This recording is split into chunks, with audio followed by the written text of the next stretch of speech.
Welcome to our channel. Today, we are going to learn how to report a maintenance problem. Hey everyone, I'm so excited for today's masterclass. Reporting an issue in English can be stressful, especially if water is going everywhere. Exactly, Mark. Whether you're a tenant or a homeowner, knowing the right words to use can save you time, money, and a lot of headaches. Let's dive right in and get you speaking confidently when things go wrong. Let's start with the basics. When something goes wrong, you need to describe it accurately. A very common issue is a leak, where water is escaping from a pipe. Right. Or maybe your sink is clogged, meaning water can't drain out because something is blocking it. And if something just completely stops working, you can simply say it's broken. So, my sink is clogged or the shower has a leak. Perfect. It's important to communicate how quickly a repair is needed. A standard maintenance request is for things that are annoying but not dangerous. Like a cabinet door that won't close? Exactly. But if a pipe bursts and floods your living room, that is an emergency. Or if you smell gas, that's definitely urgent. When calling, say, "This is an emergency," so they know to respond immediately. Often, you'll need to submit a written work order. This is a formal maintenance request to your landlord or building management. What should we include in that? Be specific. Don't just say, "It's broken." Say, "The handle on the front door is loose and won't turn." That makes sense. Clear details help the maintenance worker bring the right tools. Always date your work order and keep a copy for your records. Let's talk about the kitchen. If a provided appliance stops working, you need to report it. Like the refrigerator or the oven? Yes, you might say, "The fridge is warm and my food is spoiling."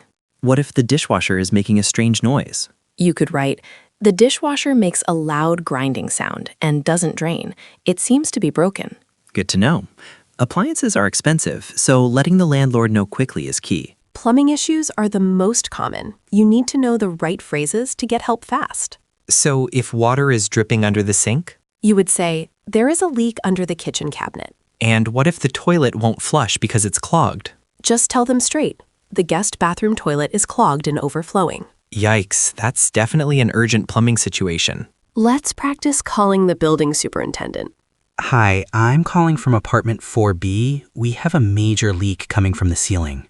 Oh no, is it dripping or pouring? It's pouring. We have buckets under it, but it's an emergency. I'll send a maintenance worker up right away. Notice how I clearly stated my apartment number and the urgency. Now, for electrical problems. These can be safety hazards, so handle them carefully. What if the lights keep turning on and off? You'd say, "The lights in the hallway are flickering." What if an outlet just doesn't work at all? Tell them, "There's a dead outlet in the bedroom. It has no power." Never try to fix electrical problems yourself unless you're a trained professional. Temperature control is crucial. If your heater or AC breaks, you need to report it. Especially in the middle of winter. Exactly. You can say, "The thermostat isn't working and it's freezing in here." Or in summer, the AC is blowing warm air. If extreme temperatures are involved, this can escalate from a standard maintenance request to an urgent issue quickly. Once you've reported the issue, you have to figure out when they can come fix it. Do I have to be home? Not always. The landlord might ask, "Do we have permission to enter if you are not home?" You can reply, "Yes, you have permission to enter," or "No, I'd prefer to be present." Just remember, restricting access might delay the repair. Sometimes you submit a work order and hear nothing. You need to follow up politely. How do we do that without sounding angry? You can say, "I'm following up on the maintenance request I submitted on Tuesday." That's very professional. Then ask, "Could you tell me when the repair will be completed?" It keeps them accountable without being aggressive. What if a problem keeps happening even after it was fixed? That's the worst. You need to talk to the property manager. Keep a record of all previous repairs. Hi, the sink is clogged again. This is the third time this month. Yes, and add, "Can we have a permanent repair instead of a temporary fix?" That makes it clear you expect a real solution. Let's practice speaking with a professional. Hi, half of my apartment has power, but the living room is completely dark. Did you check the breaker box? Yes, I checked the breakers, but none are tripped. The lights were flickering before they died. Sounds like a loose connection. I'll need to open the wall panel. Giving the context of the flickering lights really helps them diagnose the issue. As a tenant, you should know what you are responsible for. Does the landlord fix everything? Not necessarily.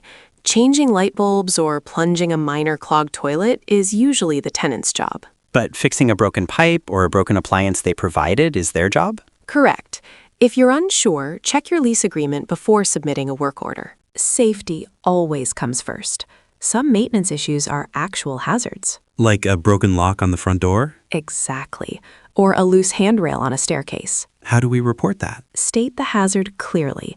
The lock on the main gate is broken and it's a security risk. Emphasizing the safety aspect usually makes the repair much more urgent. Let's summarize our masterclass with the top 5 phrases. 1.